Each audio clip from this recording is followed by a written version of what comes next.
50 दिन का एक बहुत बड़ा अल्टीमेटम ट्रंप ने पुतिन को दिया था। वो 50 दिन का अल्टीमेटम अब उल्टा अमेरिका और नाटो पर भारी पड़ने जा रहा है। उसकी सबसे बड़ी वजह यह है कि पुतिन ने या कहें रशिया ने अपने ब्रह्मास्त्र को इस तरीके से पेश किया है, परमाणु ब्रह्मास्त्र। यहाँ पे मेरा जो ब्रह्मास्त्र का कहने का मतलब है वो ये है कि जो आखिरी बाजी है पुतिन की तरफ से वो परमाणु या एटम बॉम्ब्स हैं, उसको लेकर कुछ ऐसे बयान दे दिए हैं कि जिससे ट्रंप का जो है ना पसीना छूटना शुरू हो गया है। पसीना इसलिए छूटना शुरू हो गया है क्योंकि जो पुतिन के ऑफिस के प्रवक्ता हैं दिमित्री पेस्कोव, उन्होंने बोला है कि 50 दिन का आप लोग जो ड्रामा कर रहे हो पूरे वर्ल्ड में, जो एक हवा इकट्ठा कर रहे हो कि हम रशिया को और पुतिन को सिर्फ 50 दिन का वक्त दे रहे हैं, उसके बाद अगर यूक्रेन युद्ध नहीं रुकेगा तो हम ऐसा कर देंगे वैसा कर देंगे। लेकिन ये जो सारी चीज़ें हैं ये कई लेवल पर बदलती चली जा रही हैं। इसको पहले आप शुरू के 2-3 पॉइंट्स में ये समझ लीजिए कि आखिर ये खिचड़ी क्या पक रही है और किस तरीके से ये जो युद्ध है वो खतरनाक मोड़ पर पहुंच चुका है, जिसको सब लोग बोल रहे हैं कि शायद वो डूम्सडे क्लॉक जो टिक टिक टिक टिक कर रही थी वो कभी भी फट सकती है। लैवरोव ने एक हफ्ते पहले ही बोला था। लैवरोव आप जानते ही हो, रशिया के विदेश मंत्री हैं सर्गेई लैवरोव। उन्होंने बोला था कि हमारी डूम्सडे क्लॉक जो है वो टिक टिक टिक कर रही है। जिस दिन उसने टिक टिक करना बंद किया ऐसा धमाका होगा कि पता ही नहीं चलेगा कौन कहाँ गया। अभी की जो 3 खेमेबाजी है उसको अच्छे से समझ लीजिए। ट्रंप को अच्छे से समझ में आ गया है कि जब तक यूक्रेन युद्ध चल रहा है उनके जो हथियार हैं वो बहुत बड़े पैमाने पर नाटो और यूरोप की कंट्रीज़ खरीदेंगी। दूसरी तरफ उनको ये भी पता है कि अगर हम पुतिन के साथ एक लंबी जंग खींचते हैं तो उसमें अमेरिका को नुकसान हो सकता है। लेकिन वो अपनी स्ट्रेटेजी को इस तरीके से लेके आए हैं कि वो चाहते हैं कि एक ही बार में वो रशिया को भी कंट्रोल कर लें, चीन को भी कर लें और ईरान पे भी कर लें। इसलिए उन्होंने क्या किया, खेमेबंदी कुछ इस तरीके से की है कि इजराइल को ठेका दे दिया है कि तुम ईरान से निपटो, जाके सीरिया से निपटो, गाज़ा में जाओ और लेबनान से निपटो। यानी कि 3-4 मोर्चे उन्होंने वहाँ लगा दिया है। इसका मतलब क्या है? इसका मतलब ये है कि जो इजराइल ने दमिश्क में, यानी जो सीरिया की राजधानी दमिश्क में जो हमले किए हैं वो माना जा रहा है कि जब से हमले स्टार्ट किए अब तक लगभग 250 से ज़्यादा स्ट्राइक कर चुकी हैं। ये जो स्ट्रेटजीज़ हैं, जो बम्बारमेंट हो रहा है सीरिया के अंदर, वो क्यों हो रहा है? क्योंकि ऐसी खबरें हैं कि सीरिया में जो रशिया की एक बहुत मजबूत पकड़ हुआ करती थी वो बशर अल असद के जाने के बाद से छिन्न भिन्न हो गई। लेकिन हल्के हल्के क्या हुआ कि पुतिन ने और रशिया के जो एजेंट्स हैं सीरिया के अंदर, उन्होंने अपनी पकड़ बनाई। तो इसलिए अब क्या किया गया है कि इजराइल को लगाया गया है ये कह के कि साहब वहाँ पे जो 1-2 समुदाय हैं, जो मुस्लिमी उसकी शाखा है, उस पर अत्याचार हो रहा है, उसको बचाने के लिए इजराइल आया है। यानी कि इजराइल को ऐसे ठेकेदारी दे दी गई अमेरिका की तरफ से कि तुम ईरान को संभालो और सीरिया को संभालो, गाज़ा और लेबनान को देखो, बाकी हम इधर पुतिन से निपटते हैं। यानी कि इधर उनको घेर के रखो जो उनका साथ दे सकते हैं। उनको अच्छे तरीके से पता है कि ईरान अगर अच्छे से रशिया का साथ जैसे अभी तक दे रहा है और आगे भी देता रहेगा तो उसका घाटा जो है सबसे ज़्यादा इजराइल को भुगतना पड़ेगा। वो उसने साबित कर दिया है जो अभी युद्ध हुए थे जून के महीने में। अब सवाल उठता है कि आखिर ये खेमेबंदी किस तरीके से हो रही है। खेमेबंदी का जो सबसे पहला पॉइंट है वो ये है कि जो ट्रंप हैं उन्होंने एक तरफ इजराइल को लगाया है, दूसरी तरफ उन्होंने खुद मोर्चा नाटो के संग संभाला है। उसमें भी उन्होंने 3 लोगों को खास तौर से चुना है, ब्रिटेन, फ्रांस और जर्मनी। ये तीनों जो हैं वो धुर कहते हैं ना, धुर विरोधी हैं। किसके हैं? रशिया के। इसलिए क्योंकि उनको पता है कि जो रशिया है अगर आज उसने यूक्रेन को जीत लिया तो कल जो है वो यूरोप का नंबर आएगा। और यूरोप में भी अब 2 जो देश हैं सबसे नंबर 1 और नंबर 2 पर, उनमें से कोई भी नंबर 1 नंबर 2 होगा रशिया के हिसाब से। लेकिन जो सबसे बड़ा खतरा है वो फ्रांस अपने ऊपर समझ रहा है और दूसरा जो है वो जर्मनी तो इतना तरीके से बौखलाया हुआ है। उसने तो ये बोला है कि नाटो अगर ज़्यादा देर करेगा तो पुतिन से हम जो है जंग जीतने के हालात में नहीं रहेंगे और वो हमारे हथियारों को तबाह कर देंगे। अब आते हैं कि सवाल होने क्या जा रहा है। होने ये जा रहा है कि आज उसने अपनी पूरी एक लिस्ट निकाली है रशिया की तरफ से कि वो किस तरीके से अपने जो ऑर्शनिक मिसाइल है, जो एटम बम की तरह नहीं है लेकिन उसका जो धमाका है, जो उसकी जो कहते हैं उसकी जो चोट है या जो उसके असर हैं वो एक परमाणु एटम बम की तरह हैं। तो ऑर्शनिक जो उसकी मिसाइल है वो लगभग 12,000 से 11,000 किलोमीटर प्रति घंटे की रफ्तार से अटैक वो कहती है ना ब्लास्ट करती है। तो उसका इम्पैक्ट जो होता है वो एटम बॉम्ब की तरह होता है। तीसरी इंपॉर्टेंट ये है कि आखिर ये खेमेबंदी इस युद्ध में यहाँ तक कैसे पहुँची है। उसका सबसे बड़ा कारण ये है कि यूक्रेन में $500 अरब की जो डील है वो अमेरिका पहले ही कर चुका है। ट्रंप ने डरा धमका के जेलेंस्की से करा ली है।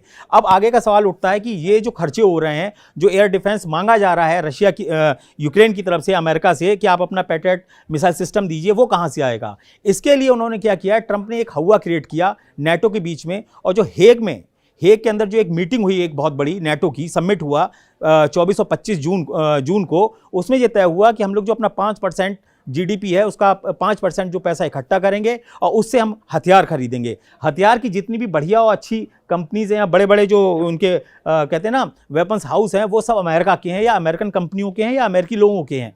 तो ट्रंप को इस युद्ध के अंदर एक बहुत बड़ा व्यापार नजर आ रहा है। युद्ध में व्यापार जो ढूंढ रहे हैं ट्रंप, उसकी वजह यह है कि वो चाहते हैं कि एक तरीके से हम अगर चाहें तो अगर इस समय पूरी दुनिया में खासतौर से यूरोप में एक एंटी रशिया का माहौल बना हुआ है और पुतिन को लेकर वो उसको कहते हैं ना हिटलर से कंपेयर किया जा रहा है। इसकी सबसे बड़ी वजह यह है कि रशिया ने 3.5 साल से ज़्यादा यानी कि 41 महीने से ज़्यादा के युद्ध में जो उसने असर दिखाया है यूक्रेन के अंदर, उसका असर जमीन पर और मैप पर साफ दिखाई दे रहा है। नंबर एक बात कि सिर्फ जून महीने में के जो 30 दिन हैं, उन्हीं 30 दिन के अंदर 556 वर्ग किलोमीटर इलाके पर रशिया कब्जा कर चुका है। और ये वही वक्त था जून का महीने का जब ईरान में और इजराइल में भयंकर युद्ध चल रहा था 13 जून से लेके और ये 23 जून तक चला था। 24 जून को जो था वो सीजफायर हुआ था। ये जो 12 दिन का युद्ध हुआ, इसी में सबसे बड़ा खेल पुतिन ने किया। तो ये जो सारे आंकड़े अब आ रहे हैं पेंटागन के पास और जिस तरीके से वहाँ का जो डिफेंस इंटेलिजेंस कहते हैं ना एजेंसी है DIA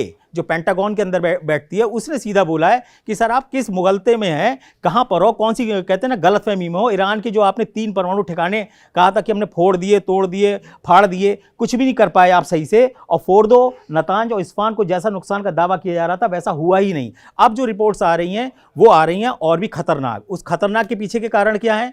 ईरान के विदेश मंत्री अब्बास अगारची ने एक बड़ा ही खतरनाक बयान दिया है और वो भी कहते हैं ना परमाणु कहते हैं ना एटम बम या परमाणु युद्ध से जुड़ा हुआ उन्होंने एक तरीका का बयान दिया। और बयान में क्या बोला है? बयान में बोला है अब्बास अगारची जो ईरान के विदेश मंत्री हैं कि भाई ये देखिए, हमारे आपने एक परमाणु वैज्ञानिक मारा और हमने उससे 100 हमारे परमाणु वैज्ञानिक तैयार हैं। वो ये मैसेज देना चाह रहे थे कि अगर आपको लगता है कि ईरान का जो 40 साल पुराना एटमी प्रोग्राम है उसको आपने अगर तबाह कर लिया है तो आप ये भूल जाइए। और ये जो दमखम आ रहा है ना ईरान के पास, ये अपने बलबूते पे कम और रशिया के बलबूते पे ज़्यादा आ रहा है। रशिया ने भी इशारा किया है कि अब आप खुलकर बोलिए। सुप्रीम लीडर खामनेई जो कहते हैं ना लगभग 13-14 दिन तक कतई 13 जून के बाद से दिखाई नहीं दिए थे, उस काफ़ी दिनों के बाद जब वो बाहर आए तो उन्होंने एक शब्द नहीं बोला था। लेकिन आज उन्होंने कुछ ऐसा बोला है अमेरिका के लिए उसको इजराइल को मिला के कि भाई इजराइल जो है वो एक ऐसे जानवर है, मैं उसका नाम नहीं ले सकता, उन्होंने जो वर्ड यूज़ किया है कि वो एक ऐसा उनका पालतू जानवर बन गया है अमेरिका का, जो पीछे पीछे दुम हिलाता हुआ घूमता है। ये खामनेई की जो लैंग्वेज है वो इस तरीके की आमतौर पर होती नहीं भाषा की। वो खुद बोल रहे हैं कि देखिए इजराइल, हमने आपको आपकी औकात दिखा दी। हमने 17 जून से और 22 जून के बीच में जो आपके ऊपर हमले किए, जो हमारी मिसाइलें थी, बैलिस्टिक मिसाइलें और जो क्रूज मिसाइलें थी, उन्होंने आपको अच्छे से तबाह किया है। खासतौर से वो खैबर और एक ये सेजिल, ये 2 मिसाइलों के बारे में बहुत अच्छे से बताया जा रहा है। तीसरा बताया जा रहा है फत्ताह बोलते हैं वहाँ, हम लोग फतेह बोलते हैं, वहाँ पे बोलते हैं फत्ताह। जो फत्ताह मिसाइल है उसने भी इजराइल को बहुत ज़्यादा नुकसान पहुँचाया था। तो ये जो मिसाइल का प्रोग्राम है ईरान का, वो अगर देखा जाए तो पुतिन की नज़रों में पास हो चुका है। वो मान गए भाई, ईरान जो बोल रहा था उसने वो करके दिखाया है। भले ही उसको बहुत ज़्यादा नुकसान हुआ हो, उसके बहुत सारे वैज्ञानिक मारे गए हों। बताया जाता है एक रिपोर्ट के मुताबिक जो आई थी, लगभग 60 कमांडर और वैज्ञानिक टोटल मारे गए हैं। हो सकता थोड़े ज़्यादा भी हों। उसमें से 1-2 जनरल जो थे वो बाद में जिंदा निकले, उनके बारे में गलत जानकारियां दी गई थी। लेकिन अभी की जो स्थिति वो जो है वो ऐसी हो गई है कि ईरान जो है वो टस से मस नहीं हो रहा है, वो इजराइल के दबाव में नहीं आ रहा है। हालत ये हो गई कि जब भी वाशिंगटन में नेतन्याहू मीटिंग के लिए गए थे ट्रंप के साथ, उसके बाद उन्होंने एक बयान दिया। उन्होंने बोला कि हमें ये बहुत ज़रूरी है कि हम ईरान को रोक दें कि वो 480 किलोमीटर से ज़्यादा की दूरी की मिसाइल ही ना बना पाए। यानी कि आप समझिए, अगर कोई एक बड़ा देश का प्रधानमंत्री ये बोले कि फलां देश को 480 किलोमीटर से ज़्यादा लंबी दूरी की मिसाइल नहीं बनानी चाहिए और नहीं बनाने देंगे, तो इसका मतलब सीधा है कि उसकी पावर साबित हो चुकी है। यानी कि उसकी मिसाइल पावर जो ईरान की है वो कहते हैं ना कमाल की है। और रिपोर्ट तो खुद ईरान जो है IDF ने, एक अभी IDF की रिपोर्ट आई थी, वो भी मैं आपको बता दूँ।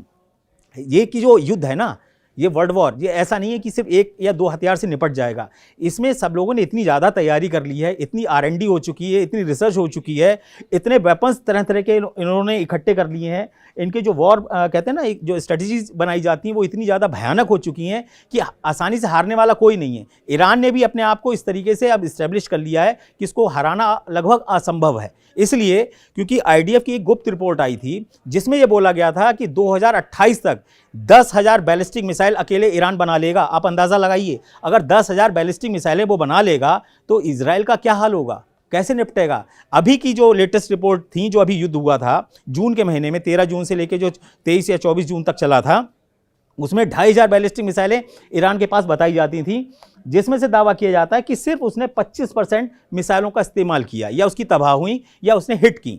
उसमें से भी सिर्फ 50 मिसाइलें ही इजराइल को जाके सही तरीके से चोट पहुंचा पाई। उसमें से भी मुश्किल से 8 या 6 मिसाइलें ही थीं जो इजराइल के कहते हैं ना एयरबेस पर या मिलिट्री एयरबेस पर टकराई थी जाके। तो उन 6 मिसाइलों से अगर उनके एयरबेस को इतना भयंकर नुकसान हुआ, तो आप अंदाज़ा लगाइए, अगर 100-200 की भी संख्या में मिसाइलें आकर इजराइल में आके गिर गईं, और कहते हैं ना उसका अगर पेलोड बढ़ा दिया, उसका विस्फोटक का जो वजन है वो अगर बढ़ा दिया, तो आप अंदाज़ा लगाइए कि कितनी भयानक तबाही इजराइल के अंदर हो सकती है।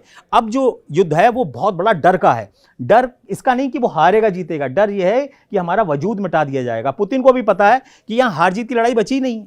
हार जीत तो तब होती है एक इलाके तक आपने सीमित किया, उसके बाद खत्म, सीज़फायर हुआ, खत्म।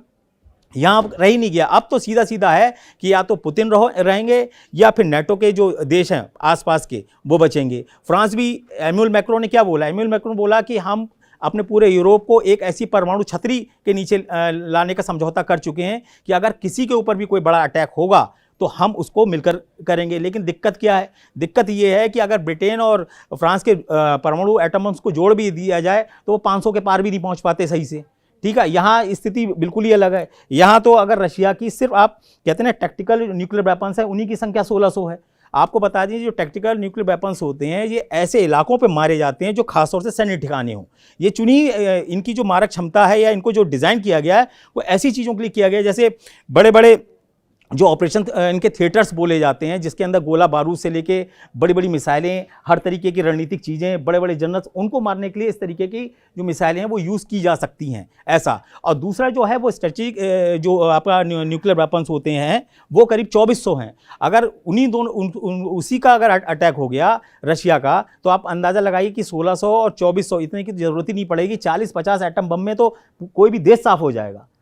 आप इसी से अंदाज़ा लगा लीजिए कि 2011 में रूस के एक जनरल ने बोला था कि हमारा जो डूम्स डे है वो याद रखिएगा, वो कभी भी अगर फटा तो सबसे तगड़ा जो चोट पहुंचाएंगे वो हम अमेरिका को पहुंचाएंगे। और उस वक्त उन्होंने दावा किया था कि अगर रशिया चाहे तो 30 मिनट के अंदर अमेरिका को मिटा सकता है, मतलब उसको धुआं कर सकता है। इतना पावरफुल न्यूक्लियर वेपन्स हैं रशिया के पास। और ये बात बिल्कुल कहते हैं ना बिल्कुल सच है कि जो लड़ाके होते हैं ना उनके लिए ये नहीं होता कि वो मान सम्मान से ज़्यादा, कब्जे से ज़्यादा उनके लिए मान सम्मान की लड़ाई बन गई है पुतिन के लिए यूक्रेन कोई बहुत बड़ा खेल नहीं है। वो जब चाहें इस खेल को बहुत जल्दी निपटा सकते हैं, लेकिन वो भी इसको हल्के हल्के खींच रहे हैं, हल्के हल्के। उनका सिर्फ एक मकसद है कि इस युद्ध को इस तरीके से आगे बढ़ाया जाए ताकि ये लोग घुटने पे आएँ। अब ये लड़ाई इस बात की नहीं रह गई कि तुमने मुझे इतनी मिसाइलों से मारा है या मैंने इतनी ज़मीन कब्जा कर ली। अब आ गई है कि देखते हैं कि लड़ता लंबा कौन है, लंबा लड़ाका कौन है। यहाँ लड़ाई हो गई है अब जिद्द की। ट्रंप चाह रहे थे कि मैं नोबेल पुरस्कार मिल जाएगा और मैं इसको निपटा दूंगा, लेकिन ट्रंप ने क्या किया, ट्रंप दूसरे धंधे पे चल रहे हैं। ट्रंप ने सोचा जब युद्ध रुकना ही नहीं है तो कम से कम कुछ फ़ायदा अमेरिका का हो जाए। तो उन्होंने अपना दुनिया भर का एक नया शगुफा खोल दिया कि भाई एक काम करते हैं, यूरोप के पास बहुत सारा वेपन भरा हुआ है, नेटो देशों के पास बहुत सारे वेपन्स हैं, अगर ये दोनों मिलकर जाके वहाँ पर ऐलान कर दें और वो यूक्रेन को दे दें तो उससे फ़ायदा क्या होगा, उससे फ़ायदा ये होगा कि यूक्रेन को तत्काल बहुत बड़ी संख्या में वेपन्स मिल जाएंगे और वो एक लंबा युद्ध रूस के साथ कर लेगा। और जो यूक्रेन को हथियार दिए जाएंगे उसकी कमी जो यूरोप में और नेटो कंट्रीज़ में होगी, उनको जो सारी हथियार सप्लाई की जाएगी वो अमेरिका की तरफ से की जाएगी। यानी कि फ़ायदा किसका हो रहा है, धंधा किसका हो रहा है, धंधा हो रहा है ट्रंप का। ट्रंप जो है ना वो डैडी जो बने हुए हैं, वॉर के डैडी, वो डैडी है ही नहीं, वो डिजास्टर बने जा रहे हैं पूरे वर्ल्ड के लिए। और अगर ऐसी स्थिति रही तो आप ये मान के चलिए कि एक ऐसा पॉइंट आएगा ना, सैचुरेशन पॉइंट बोलते हैं ना, कि अगर आप किसी गिलास में किसी चीनी को घोलते घोलते इतना कर दो कि वो सख्त हो जाए, उसके बाद वो घुलेगी नहीं चीनी, उसके बाद वो कहते हैं ना गोला टाइप का बनकर रह जाएगा। अभी भी स्थिति यही है कि जितना ये सैचुरेशन है वो एक पीक पॉइंट पे पहुंचेगा और उसके बाद कोई ना कोई एक बड़ी गलती होगी, कोई ना कोई एक बड़ा ऐसा हमला हो जाएगा जिसमें देखते ही देखते ये परमाणु युद्ध है वो शुरू हो जाएगा। इसीलिए अब जो बातें आ रही हैं वो चाहे चीन हो चाहे ईरान हो, इन दोनों की तरफ से ये बोला जा रहा है कि इतना मान के चलिए। चीन के विदेश मंत्री ने क्या बोला था, वांग यी ने नेटो की जो फॉरेन अफेयर्स की चीफ हैं, काया कैलिस उनके सामने क्या बोला कि याद रखिएगा कि चीन किसी भी कीमत पर यह बर्दाश्त नहीं कर सकता या ये नहीं देख सकता कि रूस इस जंग को हार जाए।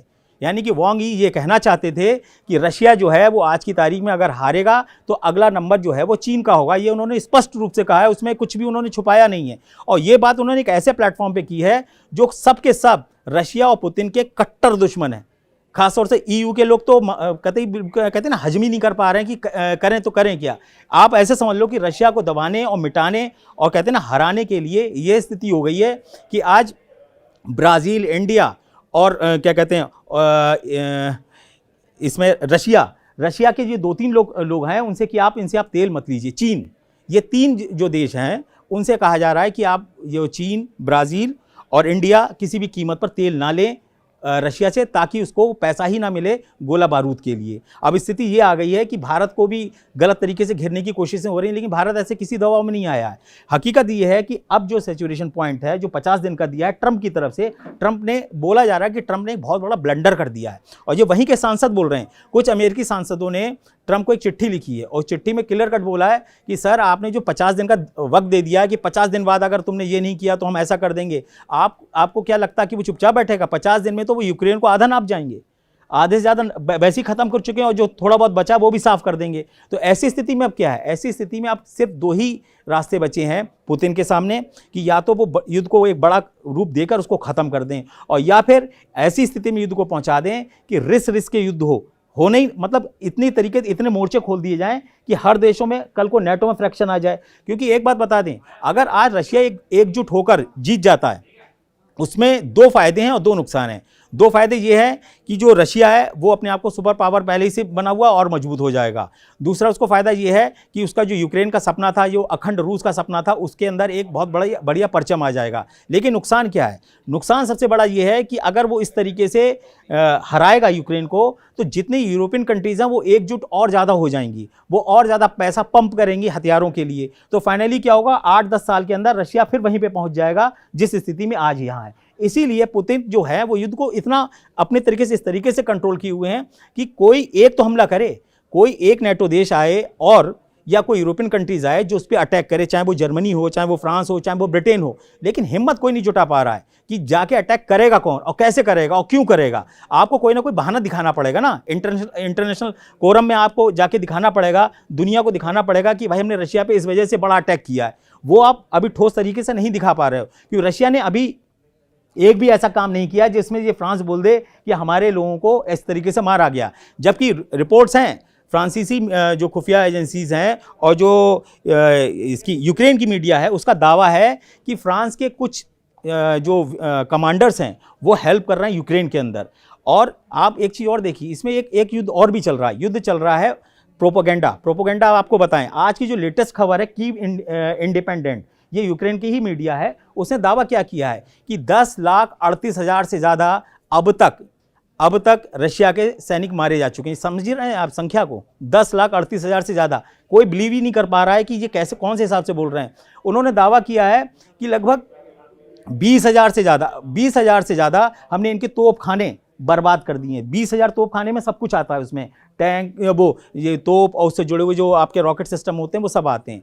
इस लेवल पे अगर नुकसान भी हो रहा है रशिया का, उसके बाद भी अगर वो कब्जा करता चला जा रहा है, तो फिर आप अंदाज़ा लगाइए कि 1,62,000 वर्ग किलोमीटर से ज़्यादा का इलाका जो रशिया है वो कब्जा कर चुका है यूक्रेन का। और पूर्वी यूक्रेन को तो उसने ऐसा, कहते हैं ना, ऐसा इलाका बना दिया है जहाँ पे हर 17 मिनट में, अभी जो लेटेस्ट रिपोर्ट आई है उसमें 17 मिनट में 15 से 20 विस्फोट या धमाके किए जा रहे हैं। और इसी से आप अंदाज़ा लगाइए कि जेलेंस्की जहां एक तरफ रशिया की तबाही की इतने बड़ी दावे करते हैं, वहीं जाके हेग में उन्होंने खुद बोला कि रशिया ने हमारे ऊपर शाहिद 136 जो ईरानी ड्रोन है उससे इतने ज़्यादा हमले किए हैं कि हमें सबसे ज़्यादा नुकसान हुआ है। और ऐसा लगता है कि ईरान हमारे ऊपर हमला कर रहा है। जेलेंस्की का कहने का मतलब ये था कि जो तेहरान की जो ड्रोन है वही हम पे डायरेक्ट हमला कर रहे हैं। और उन्होंने उसकी संख्या बताई कि 28,743 जो ईरानी ड्रोन है 136B वो हमारे ऊपर हमला कर चुके हैं और इसका बहुत बड़ा नुकसान जो है वो हमको उठाना पड़ा है। अब स्थिति ये आ गई है, कहते हैं ना विकट स्थिति ये आ गई है कि भाई इस सारी चीज़ को निपटाया कैसे जाएगा। तो पुतिन ने इसका अब कहते हैं ना हल्के हल्के अपने पत्ते खोलना शुरू कर दिए हैं। उन्होंने अपने प्रवक्ता को भेजा और कहा कि आप बोलिए।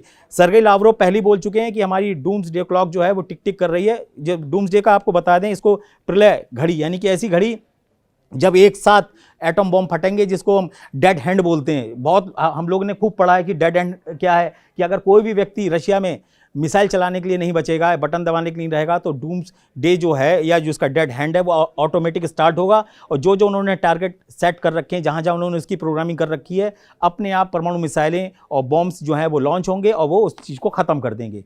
तो दुनिया ऑलमोस्ट ये मान के चला जा रहा है कि अगर ऐसी स्थिति आएगी तो दुनिया में कोई बचेगा ही नहीं बचाने वाला एक दूसरे को। तो ऐसी स्थिति